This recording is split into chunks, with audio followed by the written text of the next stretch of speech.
جامعہ الفیہ کے تعلیمی دورانیے کے اختتام پہ منعقد ہونے والی الوداعی تقریب کی نسبت بھی اس کو حاصل ہے، اور آج شب برأت بھی ہے۔ اللہ تعالیٰ گنہگاروں کی مغفرت فرماتا ہے، توبہ قبول فرماتا ہے۔ تو ہر آدمی جس کسی سے اسے کوئی تکلیف پہنچی ہو تو اپنے دل سے اسے معاف کر دے، اور اللہ تعالیٰ سے بھی اس کے لیے مغفرت کی دعا کرے۔ اس بیچ سفر میں جب آپ گھر جائیں تو آپ کو جو چیز خاص طور پہ پیش نظر رکھنی ہے وہ یہ ہے کہ راستے میں کسی سے الجھیں گے نہیں، اور سنجیدگی کے ساتھ ٹکراؤ اور مزاحمت اور الجھاؤ کو کنارہ کشی کرتے ہوئے راستہ بدل کر، بات بدل کر، سیٹ بدل کر، جس طرح سے بھی ہو ٹکراؤ سے بچتے ہوئے الجھنے کی کوشش نہ کریں گے۔ حفظ و امان کے ساتھ گھر پہنچنے کی کوشش کریں۔ راستے میں اکیلے نہ جائیں، کوشش کریں کہ ایک تو ساتھی آپ کے ساتھ رہے کم سے کم، تاکہ ویسے بھی سفر کے آداب میں سے ہے کہ اگر میسر ہو تو دو لوگ رہیں، تاکہ ناگہانی صورت پیش آنے کی حالت میں دوسرا ساتھی آپ کے لیے معاون ہو سکے، مددگار ہو سکے۔ تو کوشش کریں کہ ایک طالب علم اکیلے کسی راستے سے سفر کرنے کے بجائے اس علاقے کے اور جو طلبہ ہیں ان میں سے کسی کے ساتھ ہو لے۔ دوسری چیز یہ کہ اگر آپ کئی لوگ ہیں تو اس میں اپنا ایک امیر بنا لے تو بہت زیادہ اچھا رہے گا۔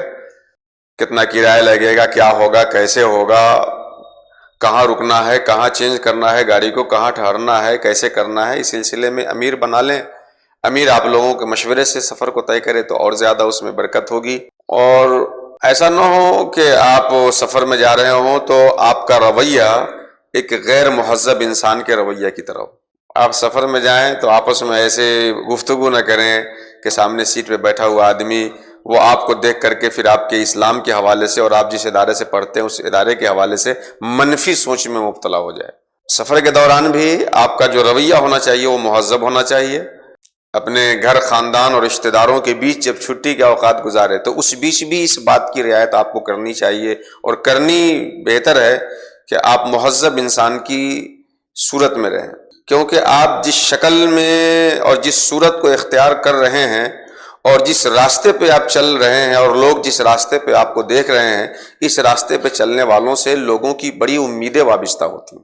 تو آپ اگرچہ ابھی طالب علم ہیں، آپ سے بچپنا چھینا نہیں جا سکتا کلی طور پر، لیکن اس کے باوجود جس لباس میں آپ ہیں اور جس راستے پہ چلنے کی آپ نے کوشش کی ہے اور جو راستہ آپ اختیار کیے ہیں، اس پہ چلنے والے لوگوں سے لوگوں کی امیدیں بہت حد تک جڑی ہوئی رہتی ہیں۔ تو آپ لوگوں کے بیچ جب رہیں تو ان کی امیدیں آپ سے جو جڑی ہیں وہ جڑی رہیں، اور اس امید میں ان کے لیے اور اضافہ ہو۔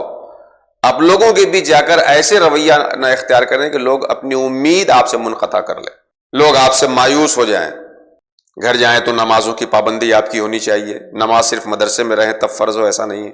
بڑوں کی عزت، چھوٹوں پہ شفقت، سلام میں پیش قدمی، یہ ساری چیزیں آپ کے اندر ہونی چاہیے، اور اس چیز پہ آپ کوشش کریں۔ گھر کا کوئی کام ہے تو اس میں ہاتھ بٹانا۔ اب حافظ ہی ہیں، مولانا صاحب ہیں، طالب علم ہیں مدرسے کے، تو دوسرے بھائی اور گھر کے دوسرے لوگ کام کر رہے ہو، جھاڑو لگا رہے ہو، گھر کا کوئی ضروری کام کر رہا ہو اور آپ ہاتھ باندھے کھڑے ہو کہ آپ تو مولانا صاحب ہیں۔ یہ چیزیں نہیں ہونی چاہیے۔ اللہ کے رسول صلی اللہ تعالی وسلم جب گھر میں ہوتے تھے تو اپنے گھر کے کاموں کو از خود کیا کرتے تھے۔ تو گھر کے کاموں میں گھر کے افراد کا حصہ بنیں گے، حصے داری دکھائیں گے، آپ اپنی مہذب طریقے سے رہیں گے۔ اور اظہری صاحب قبلہ نے بڑی پیاری بات کہی کہ چھٹی آپ کیسے استعمال کریں گے۔ انہوں نے مختصر اور جامع چھٹی کو استعمال کرنے کا طریقہ بتایا۔ اسکول کالجز میں تو چھٹی دینے سے پہلے اتنا ہوم ورک دے دیا جاتا ہے جتنا پڑھائی کے دنوں میں ان کو نہیں کرنا ہوتا ہے۔ اور انشاءاللہ الرحمن یہ ہمارا نصاب اپ ڈیٹ ہوا ہے، تو طریقہ تعلیم بھی جب اپ ڈیٹ ہوگا تو اس میں اس طرح کی چیز آئیں گی کہ جب آپ چھٹی میں جائیں گے تو کچھ نہ کچھ آپ کو دیا جائے گا، اور آنے کے بعد اس کے بارے میں آپ سے سوال کیا جائے گا۔ تو آپ جو ہے اپنی چھٹیوں کے دنوں کو کام میں استعمال کریں گے۔ انسان کی زندگی کا ایک ایک سیکنڈ جو ہے وہ نہایت قیمتی ہے، اور پڑھنے کے زمانے کا وقت تو اور بھی زیادہ قیمتی ہوتا ہے، کیونکہ اسی پہ زندگی کے بقیہ جو ادوار ہیں وہ ٹکے ہوئے ہوتے ہیں۔